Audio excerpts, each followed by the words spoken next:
Other news tonight, amid campaign promises to begin mass deportations of immigrants, the Trump administration has fired a number of immigration judges that would have heard those immigration cases, leading to confusion among those who are closest to these courts. It was just earlier this month that NBC5 Investigates reported on a massive backlog in immigration courts and the need for additional immigration judges. Our investigative reporter Bennett Haeberle is here now in the studio, joins us now with more. Bennett? Stephen and Allison, the exact number of judges who were terminated appears to be between 19 or 20, according to our source and those of NBC News. And it's happening at a time when immigration courts already face millions of backlogged cases. Over the weekend, news broke that at least 20 immigration judges, including 13 in their probationary status, had been fired by the Trump administration.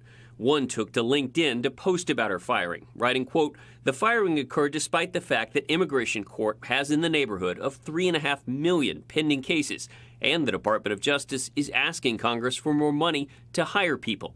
She went on to write, hint, "Don't fire the people you already have." Earlier this month, NBC5 Investigates reported on the immigration court backlog and this 2023 Congressional Research Service study that showed the backlog of cases where immigrants are either seeking asylum or fighting deportation is so immense that adding another 300 judges wouldn't clear it for 10 years.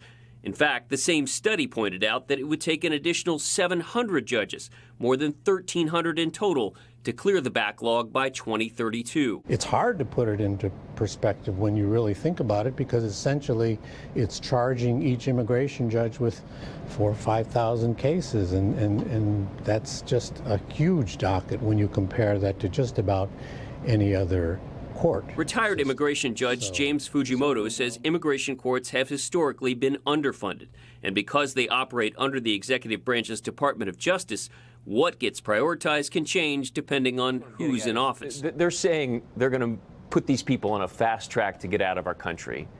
You're saying the law doesn't allow that to happen. There's only so much you can do. You can say we want to emphasize certain kinds of cases and put those types of cases on a faster track, faster adjudication.